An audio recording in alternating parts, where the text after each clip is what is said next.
পুরা স্বাস্থ্য খাতটি একটা ডিজাস্টার। আমি সেদিন ময়মনসিংহ মেডিকেল কলেজে একজন রোগী দেখতে গিয়েছিলাম, যে দৃশ্য দেখে আসছে এটি হাসপাতাল বলা যাবে না, এটাকে বড় জোর একটা বাজার বলা যেতে পারে। সেখানকার চিকিৎসকরা, কর্মরত কর্মচারী কর্মকর্তারা হিমশিম খান। বেডের ক্যাপাসিটি 1000 রোগী ভর্তি, তাকে 3700, 3700। প্রতিদিন আউটডোর থেকে চিকিৎসা নেয় আরও 4000-এর মতো মানুষ। সেই পরিমাণ ম্যান পাওয়ার নাই, অবকাঠামো নাই, লজিস্টিক সাপোর্ট নাই। না থাকার কারণে স্বাস্থ্য খাতের এই বিশ্রী অবস্থা। এই স্বাস্থ্যকে লুটপাট করে একদিকে খাওয়া হয়েছে, আবার সরকারগুলো এটাকে যথাযথ গুরুত্ব দেয়নি। জিডিপির কত % বরাদ্দ এখানে ছিল আমরা সবাই জানি, অথচ একটা দেশের দুইটা কাজ সবচেয়ে বেশি প্রাধান্য পাওয়ার কথা, একটি হচ্ছে শিক্ষা, দ্বিতীয়টি হচ্ছে স্বাস্থ্য। এই দুই খাতেই আমাদের উপেক্ষা এবং বঞ্চনা। শিক্ষা খাতে বিশেষ করে রিসার্চের কোনো ব্যবস্থা নেই। আমাদের দেশে অনেকগুলা মেডিকেল বিশ্ববিদ্যালয় হয়ে গেছে, সেখানেও রিসার্চের কোনো ব্যবস্থা নেই। পাবলিক বিশ্ববিদ্যালয়, ফকিরের ভিক্ষা দেওয়া হয় সেখানে, রিসার্চের জন্য পর্যাপ্ত ফান্ড। বিশ্ববিদ্যালয় মানেই হচ্ছে এটা রিসার্চ বেজ একটা প্রতিষ্ঠান, কিন্তু সেটাই নাই। তো আমরা এই সবগুলা দেখলাম। আমরা হামের ওয়ার্ড এবং আইসিইউ ছাড়াও আরও কিছু ওয়ার্ড আমরা পরিদর্শন করেছি। তারা তাদের সামর্থ্যের ভিতরে সর্বোচ্চটা দেওয়ার চেষ্টা করছেন, কিন্তু সামর্থ্যের সীমাবদ্ধতা আছে। আমরা এই ব্যাপারে কথা বলবো, কাজ করবো ইনশাআল্লাহ। আপনারা জানেন যে বাংলাদেশ জামাতে ইসলামী সামাজিক কল্যাণে সবসময় চিন্তা করে এবং কিছু কন্ট্রিবিউশন রাখার চেষ্টা করে। এই হাসপাতালে সেই সুযোগ আছে। আমরা তাদেরকে একটা বিষয় আশ্বস্ত করেছিলাম, তারা এর বাইরে গিয়ে আরেকটা বিষয় আমাদের কাছে প্রত্যাশা করেছেন। এখানে ব্রঙ্কোস্কোপির জন্য ব্রঙ্কোস্কোপ নাই, অথচ ম্যাক্সিমাম শিশু আছে এই সমস্যা নেই। তারা এইটুকু আমাদের কাছে প্রত্যাশা করেন। আমাদের লিমিটটা এর নিচে ছিল, তারপরেও শিশুরা আমাদের কাছে আমানত, তারাই আগামীর ভবিষ্যৎ। এই শিশুদের প্রতি সম্মান রেখে আমরা ইনশাল্লাহ চেষ্টা করব তাদের এই পরামর্শ, অনুরোধ, দাবি যেটাই বলেন এটা আমরা পরিপালন করতে পারি কিনা। এবং আমরা আশা করব শুধু আমরা না, যারা এই রাজনীতির ময়দানে আছেন, রাজনীতি কার জন্য? রাজনীতি মানুষের জন্য, দেশের জন্য, সমাজের জন্য, কল্যাণের জন্য। সেখানে শুধু সরকারে গেলে সরকারি ফান্ড দিয়েই রাজনীতি করতে হবে, এই রাজনীতিতে আমরা বিশ্বাস করি না। বরঞ্চ নিজের পকেটের পয়সা দিয়েও জনগণের কল্যাণে প্রমাণ করতে হবে যে না, আমরা জনগণের কল্যাণ চাই। আমরা এই কাজ আমাদের সামর্থ্যের ভিতরে করার চেষ্টা করি, এখানেও আমরা শরীর থাকতে চাই।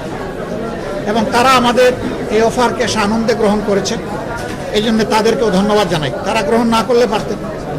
আমরা এর মধ্য দিয়ে অন্যান্য দলকে অনুরোধ করবো, আসেন, দেখেন, সবাই শেয়ার করেন। আমরা যদি সবাই একটু একটু করে শেয়ার করি তাহলে ইনশাল্লাহ অনেকগুলো সমস্যা দূর হবে। যে হ্যাঁ, সরকার এখানে হামের আইসিইউ করে দিয়েছেন, ধন্যবাদ, কিন্তু আরও অনেক কিছু করার দায়িত্ব সরকারের আছে। আমরা সেটাও দেখতে চাই সরকারের পক্ষ থেকে। এখন বলবেন যে আপনারা সরকারে না থাকলে কি এরকম বলতেন? বলতাম।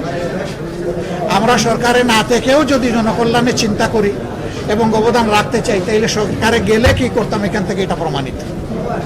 আমরা ইনশাআল্লাহ, আল্লাহ যদি কোনোদিন এই সেবার সুযোগ আমাদেরকে দেন, আমরা যেভাবে বলেছি 1 নম্বর খাত আমাদের শিক্ষা, 2 নম্বর খাত আমাদের স্বাস্থ্য। সুশিক্ষা থাকলে একটা জ্ঞানী জাতি গড়ে উঠবে, আর যদি জনস্বাস্থ্য ঠিক থাকে তাহলে একটা সুস্থ সবল জাতি আমরা পাবো।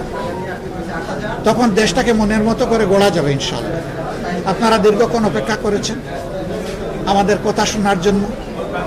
মূলত আমাদের কথা শোনার জন্য নয়, জনগণের অবস্থাটা বোঝার জন্য, এখানকার শিশু রোগীদের অবস্থাটা বোঝার জন্য। আপনাদের এই কন্ট্রিবিউশনের জন্য আপনাদেরকে আমরা কৃতজ্ঞতা এবং ধন্যবাদ জানাই। দেশবাসীর কাছে আমাদের আহ্বান, যে যেখানে আছেন, আসুন আমরা জনস্বার্থ এবং জনকল্যাণ নিয়ে চিন্তা করি, কাজ করি। তাহলে দেশটা, সমাজটা আমরা বদলাতে পারবো ইনশাআল্লাহ। আর সরকারের প্রতি আমাদের আহ্বান, জনগণের ট্যাক্সের প্রত্যেকটা টাকা যেন হিসাবের ভিতরে খরচ করা হয়। এবং যেই কাজ যেটুকু অগ্রাধিকার পাওয়ার কথা সেই অগ্রাধিকার যেন ওই কাজকে দেওয়া হয়। তাহলে আশা করা যায় অতীতের দুর্নীতির করাল গ্রাস থেকে বাংলাদেশ বেরিয়ে আসবে। কিন্তু সরকার যদি একই পথে হাঁটেন তাহলে আমাদের কাজ হবে এই অন্যায়ের প্রতিবাদ করা এবং ক্ষেত্র বিশেষে প্রতিরোধ গড়ে তোলা, সবাইকে সাথে নিয়ে। ফ্লোরের মধ্যে রাস্তার মধ্যে কোনো বেড ফেলা নেই এখানে। সরকারি হাসপাতালগুলোতে গেলে ভিন্ন দৃশ্য দেখা যায়, এইটা এখানে নেই। আমরা আলাপ আলোচনায় যেটা বুঝতে পারলাম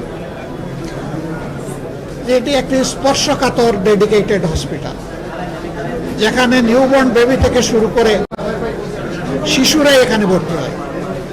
কোনো পরিণত বয়সের লোক এখানে আসেন না, তাদের জন্য আলাদা হসপিটাল। এই অবস্থায় এখানে জটিল রোগী যারা আসে তাদের জন্য পিআইসিউ আছে, পেডিয়াট্রিক আইসিইউ, এনআইসিইউ, আরও 4টা ডিসিপ্লিনের এইরকম আইসিইউ আছে। কিন্তু তাদের যখন এমআরআই কিংবা সিটি স্ক্যানের দরকার হয় তখন এইখানে তার কোনো সুবিধা নেই, তাদেরকে বাইরের হসপিটালে পাঠাতে হয়। এমনি এই রোগীগুলা খুব ঝুঁকিপূর্ণ, এরপরে যদি আবার বাইরে পাঠাতে হয় যে কোনো বিপত্তি ঘটতে পারে। অনেক সময় রোগীর ঝুঁকি বিবেচনায় পাঠানো সম্ভব হয় না, দিয়ে আসে না। ইমার্জেন্সির মতোই আসে। ইমার্জেন্সি যখন আসে তখন স্বাভাবিক কাজকাম কিছুটা স্থগিত করে দিতে হয়। ইমার্জেন্সিকে প্রায়োরিটি দিয়ে এই দিকেই সব কিছু অ্যাটেনশন দিতে হয়। আমরা সংসদে অনেক কিছু শুনি, সরকারি দলের দায়িত্বপ্রাপ্ত মন্ত্রীরা যখন কথা বলেন তখন আমরা আমাদের দেশে তেমন কোনো সমস্যা খুঁজে পাই না, কিন্তু সমাজের কাছে যখন যাই দেখি আমরা সমস্যার পাহাড় জমে আছে। আপনি যেটা বলেছেন কে কোন জায়গায় গেলেন না গেলেন এটা তাদের ব্যক্তিগত রুচি অভিরুচির ব্যাপার, তবে আমাদের পজিশন হচ্ছে রুম পড়লে নিরু হয়ে আমরা বাঁশি বাজাবো না। আমরা যখন রুম পড়বে তখন সেই আগুন নেভানোর চেষ্টা করব, এটাই আমাদের অগ্রাধিকার হবে ইনশাআল্লাহ। আর সারা দেশে আপনারা যেটা শুনেছেন, আমরা সংসদে প্রশ্ন করে জানতে চেয়েছিলাম যে আমের চিকিৎসার জন্য আইসিইউ দরকার হয়, সেই আইসিইউ আছে কিনা। বলা হয়েছে আসে। আমি একজন চিকিৎসক হিসাবে সাক্ষ্য দিচ্ছি বেশিরভাগ ক্ষেত্রে কোনো আইসিইউ অস্তিত্বই নাই। আইসিইউ মেনটেন করতে হলে আগে আইসিইউর রিসোর্স পার্সন ট্রেন্ড আপ করতে হবে, যাদেরকে ক্রিটিক্যাল কেয়ার স্পেশালিস্ট বলা হয়। সেই ব্যবস্থাই তো বাংলাদেশে গড়ে তোলা হয়নি, চিকিৎসা দেওয়া সম্ভব হয় না, তাদের সেই ক্যাপাসিটি বা অ্যাকোমোডেশন নেই। আউটডোরে বিপুল সংখ্যক রোগী তারা এখান থেকে চিকিৎসা নেন। একটা দিক ভালো আমরা দেখে আসলাম যে হাসপাতালটা পরিষ্কার পরিচ্ছন্ন, এবং ফলে এই যে একান্ত প্রয়োজনীয় জিনিসটাও তারা এখানে পাচ্ছে না। আমরা ইনশাল্লাহ সংসদে এটা নিয়ে আমাদের শিশু সমাজের জন্য কথা বলবো ইনশাল্লাহ। এই হাসপাতালটি সরকারি নয়, এটি একটি সংবিধিবদ্ধ প্রতিষ্ঠান। সরকার আগে জানতে পারলাম প্রতি বছর 30 কোটি টাকা এখানে অনুদান দিত, গতবার 2 কোটি কমিয়ে এটা 28 কোটি করা হয়েছে। ক্রমবর্ধমান চাহিদার আলোকে বাড়ানো দরকার, কমানোর প্রশ্ন আসবে কেন? কারণ আমাদের বাজেট তো প্রতি বছর বৃদ্ধি পাচ্ছে। আমরা সংসদে এটি নিয়েও কথা বলবো ইনশাআল্লাহ। স্বাস্থ্য খাতে বাজেট বাড়াইতে হবে।